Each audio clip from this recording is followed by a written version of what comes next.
I lost a friend the other day. Probably not what you're expecting right at the top of this episode. But as I've stated before, I created this podcast to get into the grit of life with you. And sometimes it's not always pretty. His name was David Lee Nelson. If you didn't already know, most creatives, be it musicians, actors, painters, comedians, poets, podcasters, etc., gravitate to the hospitality industry, which is just really a polite way of saying waiting tables. The running joke I would always say as a musician was steak in one hand, promo pack in the other. The money can be good, great even at times, but the flexible schedule, well, that was priceless. When a last-minute audition or a sudden swank cocktail gig popped up, it was a, "Hey, can you cover me?"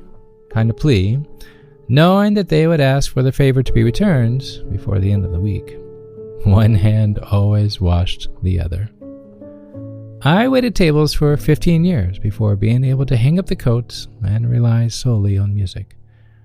A page turned in the chapter of life I have never taken for granted. During that season of elongated menu spills and white tablecloths is when I met David, a stand-up comic. He and I aspired the life of the stage, the thought of our talent transporting people from their everyday, even if only for a 45-minute set. We dished stories of success and failures around self-marketing and how to put butts in seats. He was a gem. David hailing from South Carolina, as my being from North Carolina, we shared the experiences moving from the Bible Belt to the Big Apple. And after countless trays of past hors d'oeuvres, polishing silverware into multiple midnight hours, and explaining the difference between a fillet and a strip for the 1,000th time, he and I eventually exited stage right from the big steak show, a moment we took and ran with in hopes of never looking back. I, of course, went on to do music. David continued his comedic craft, writing numerous solo theater productions, and with great success, as well as taking a faculty seat at Greenville, South Carolina's Fine Arts Center and Furman University. Arguably the most talented playwright to come out of South Carolina in years, according to an art critic from the Post and Courier. His play The Elephant in My Closet, about coming out as a Democrat to his conservative South Carolinian father, earned top honor at the prestigious New York Fringe Festival. True to his comedic roots, but sincere form, when David was diagnosed with an aggressive cancer at the age of 38 and standing center stage was no longer a possibility, he brought his humor to pen and wrote a book titled Hope in the Time of Chemo. He never quit. He never quit. It's a beautiful book of strength, struggle, and sincerity. And then he passed. He just passed. The night before, he was texting a friend about his beloved Chicago Cubs. And then the following day, gone. 2 days later, as I spoke with one of his dearest friends who needed to wait a day to take everything in, said over the phone, "I wanted to call you, but it just would have been me crying the entire time. I have no other feelings left in me, and I just want to sit and cry." I sat in silence for a bit, just listening. And then after a while I said, "Cry. It's okay." We reminisced various stories, one particularly how they both pushed away the bottle, becoming sober together more than 10 years ago, and still counting. "That alone is the most beautiful memory you will always have together," I told her. Their lives went different directions, but they both flourished independently, each finding their own success, even though at the time the path perhaps felt aimless. I just want to cry. I just want to cry. I kept hearing in my head, which pretty much sums up this year. When has not a single one of us not wanted to put our head in our hands and cry. A year of a pandemic, civil unrest, emotional distress the likes we've never experienced, homeschooling first graders. Enough said. I just want to cry, I kept hearing. And guess what? It's okay to cry.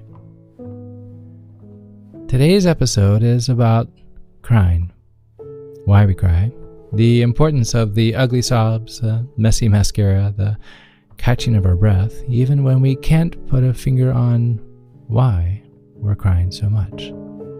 So grab a Kleenex, wrap yourself in your favorite blanket, and let's see what having a good cry is all about. I'm Chad Lawson, and let's calm it down in 3, 2, 1. I would like for you to imagine something with me.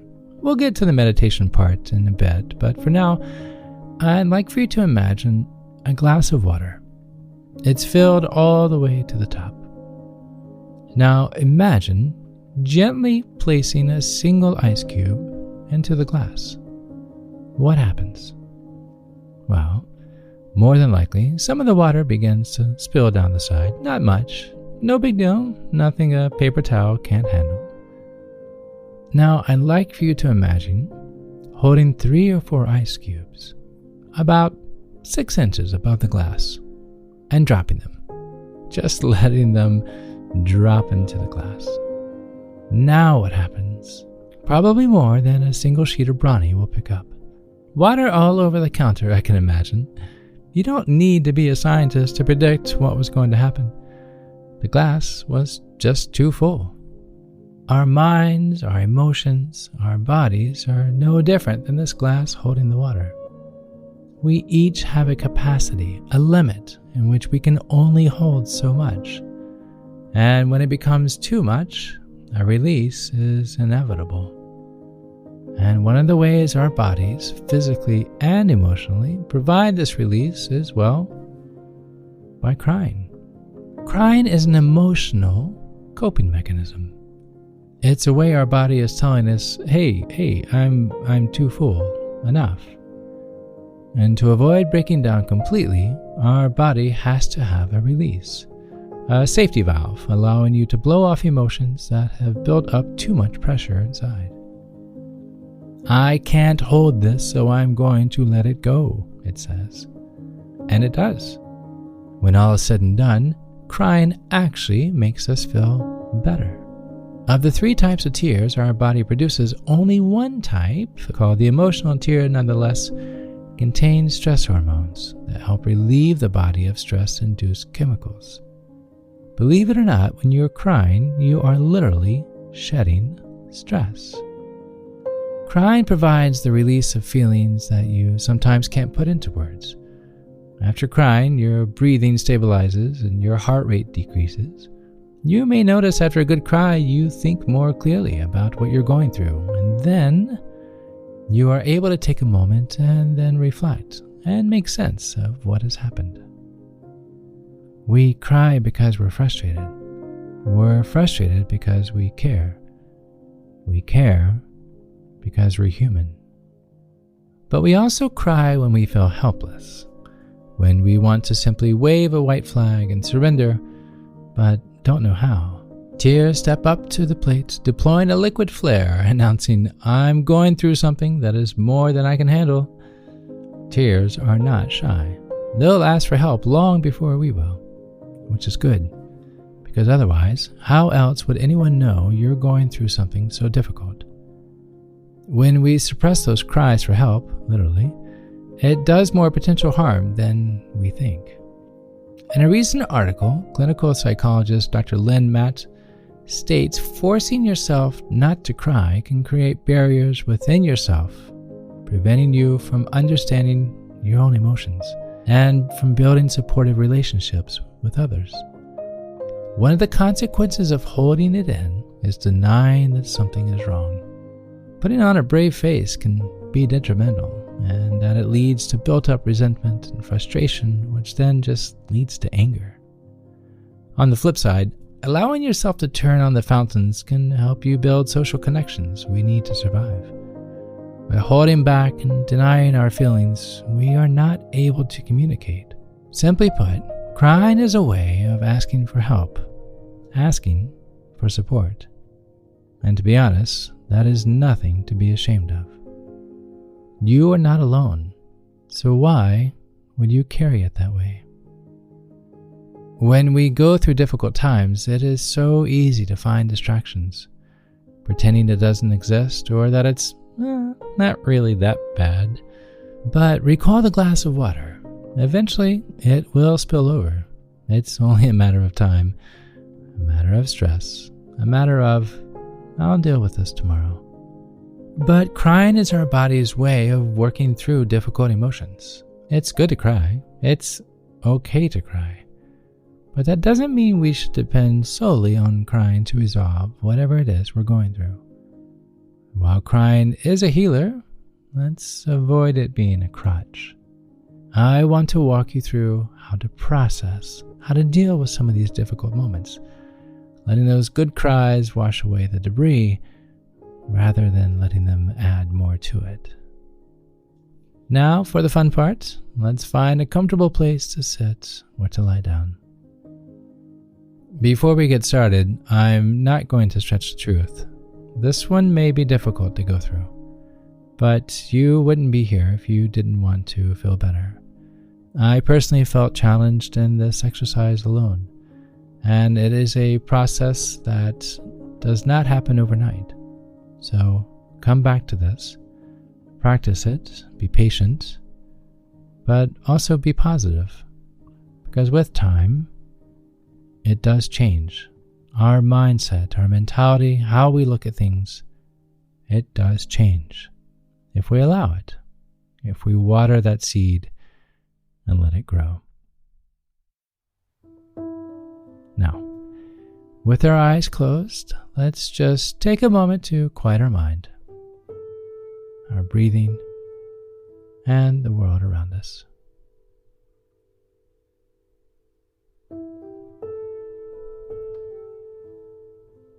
Bringing your awareness to your space, how the ground feels, how the air around you feels, the silence of the room.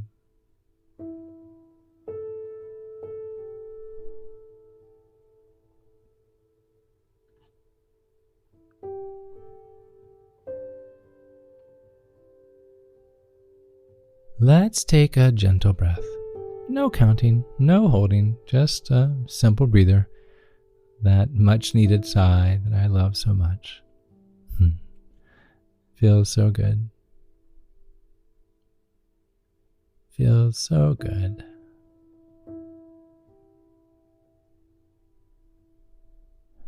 One more sigh. Now we're going to go through our 5-1-5 breathing. Quick review. We'll do a slow 5-count breathe in. We'll hold it for a second, and then a slow 5-count breathing out. Breathing deeply in through your nose and out through your mouth. Okay, let's give it a go. Breathing in for 5, 4, 3, 2, 1. Hold. Slowly breathing out. 5, 4, 3, 2, 1. That was nice. Okay, let's do that one more time. Breathing in for 5, 4, 3, 2, 1. Hold. Breathe out. 5, 4, 3, 2, 1. Stay in this place just for a moment.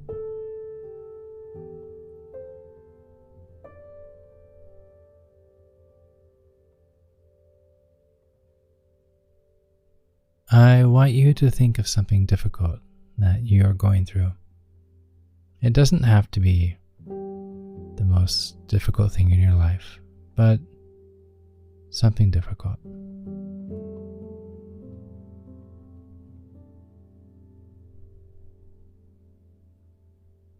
This is hard, I know.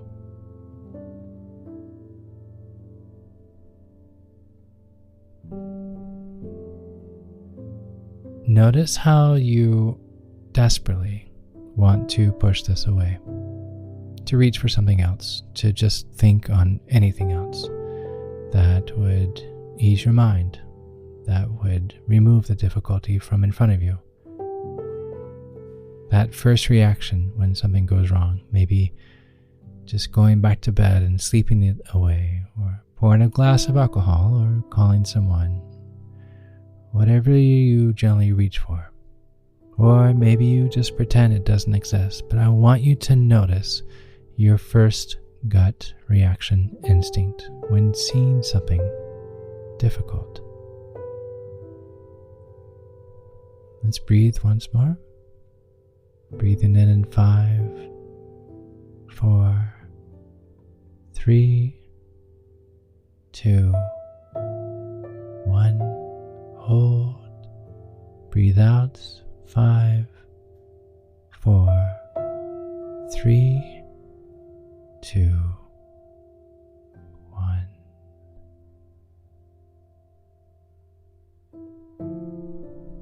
Now, I want you to center your attention, your awareness on what you're going through.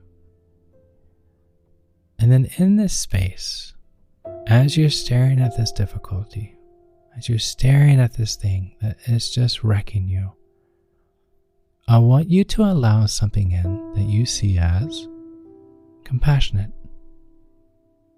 Something that wraps around you. Something that embraces you with love and acceptance and even security. Something that makes you feel safe. Perhaps a warm ray of light, or someone you've always looked up to and can call at any hour of the day, someone that gives you support, or perhaps a spiritual being that you find refuge in. Whatever makes you feel loved, safe, and protected. I want you to allow them into this space. Allow that thing into this space. Now imagine that this figure, whatever it may be, is holding you. It's literally wrapped completely around you. You are safe. You are safe. Taking a long breath in for 5, 4, 3, 2, 1. Hold. Breathing out. 5, 4, 3, 2, 1. Knowing how safe you are, there's no need to be afraid. You are wrapped in the embrace of your support. As it says to you, you are okay. You are not alone. I am here with you. And together, we will get through this. You are okay. We will get through this.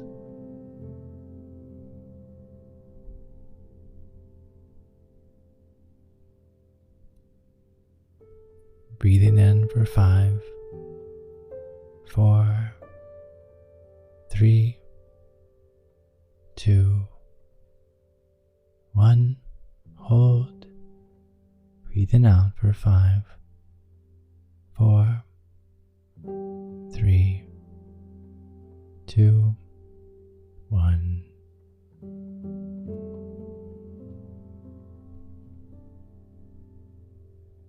are okay.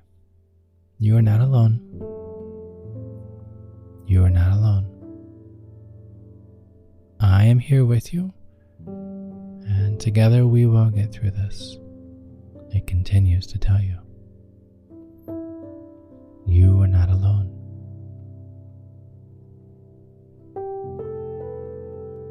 As you're hearing these words, notice how stable your breathing is,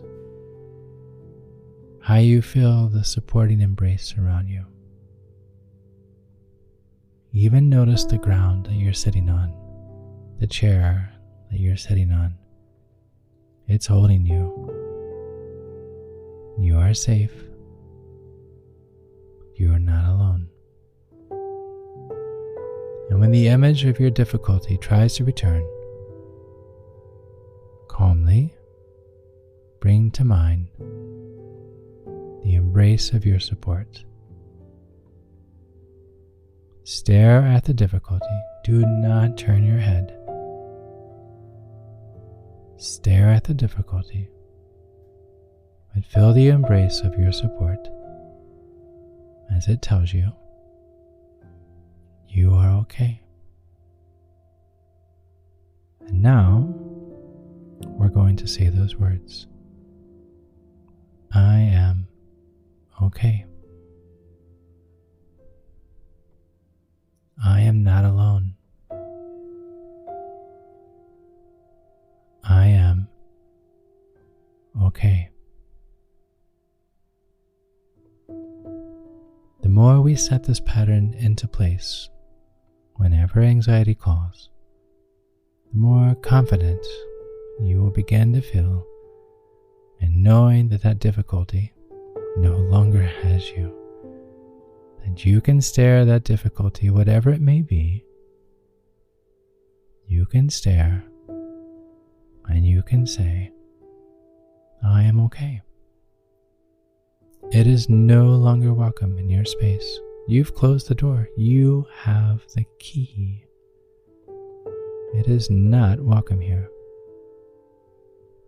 You are strong. You are safe. And you are okay. But you hold this key. It's been placed into the palm of your hand as your fingers slowly close with this key in hand. Taking one last deep breath. 5, 4, 3, 2, 1. Hold. Breathing out for 5, 4, 3, 2, 1.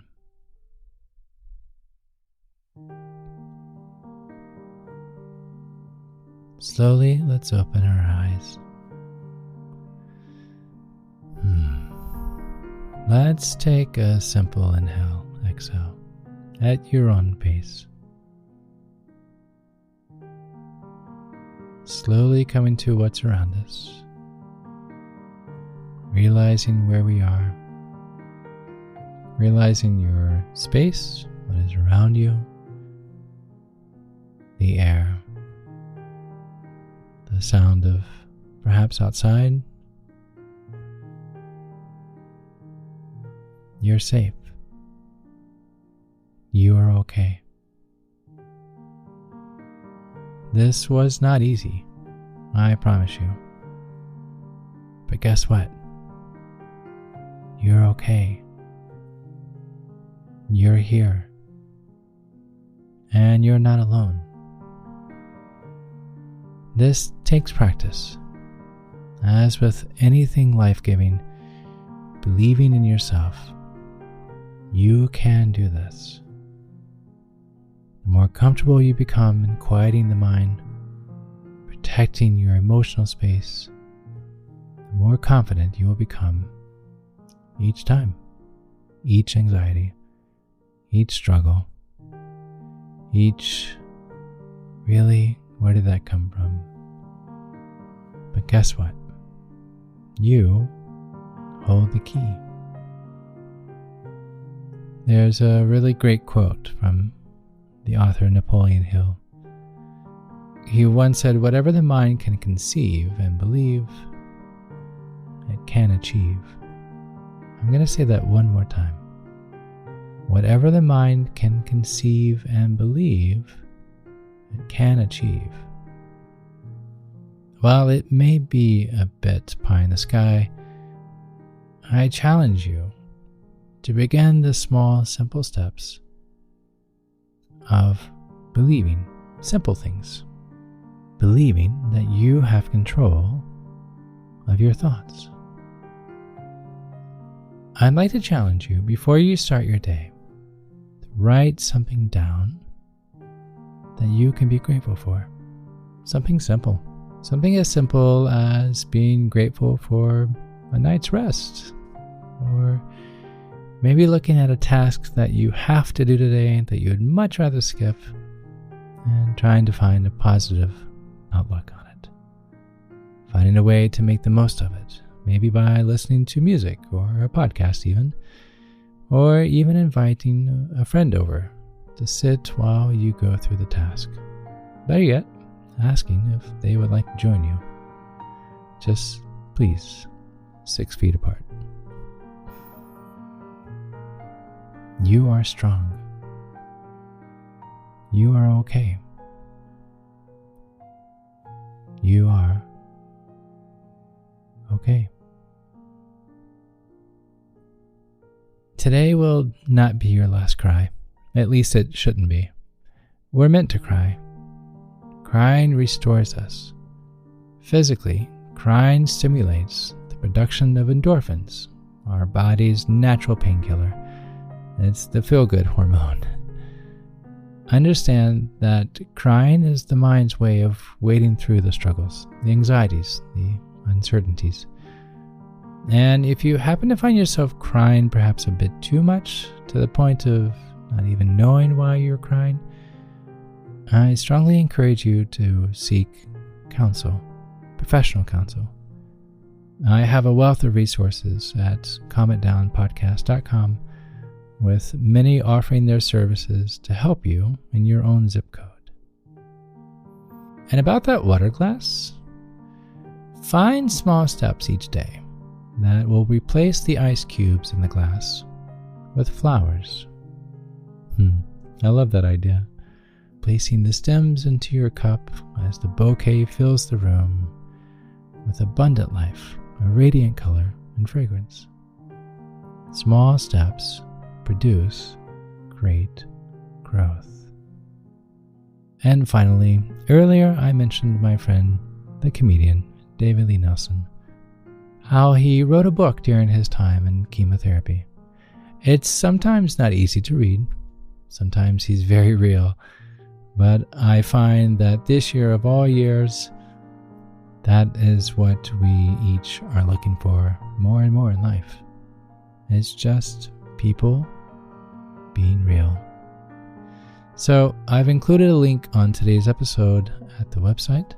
Head to calmitdownpodcast.com, go to episodes, and then scroll to the bottom and you will see today's episode. There you will see the Amazon link for his book, Hope in the Time of Chemo. I encourage you to pick it up. If anything, I know his life will continue in the lives of those who read his story.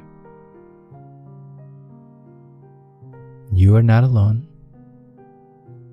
You are strong. And together, we will get through this.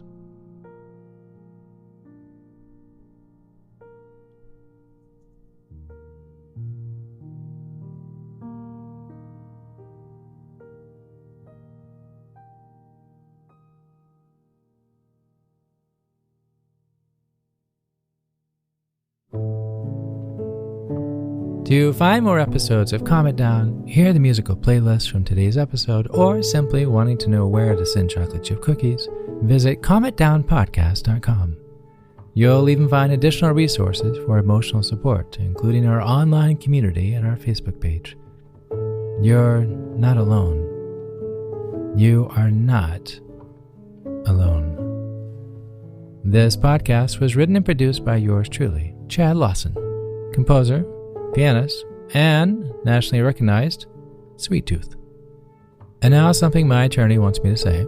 The views, expressions, and techniques in this episode are of my personal opinion and is not intended to, nor should they serve as a substitute for medical advice or diagnosis rendered to you by your individual doctor or other healthcare provider. Only a licensed physician should evaluate your situation, provide a diagnosis, or render other medical advice to you, and you should only act upon the advice of such physician. Now, what I like to say. I am an extreme empath by nature, but my profession is that of a composer and pianist, not a licensed therapist or physician. I hear from thousands of listeners how my music has helped them through various stages of emotional needs, and I simply want to offer this and future podcasts in aiding those needs. To find a list of licensed professionals in your area, please visit calmitdownpodcast.com. And finally, if you've enjoyed today's episode, please leave a review. While it takes less than 60 seconds to do, its impact will last for years to come, as every little bit helps in growing the awareness and the importance of emotional health. I'm Chad Lawson, and until next time, be kind to your mind, and join me next week as we calm it down.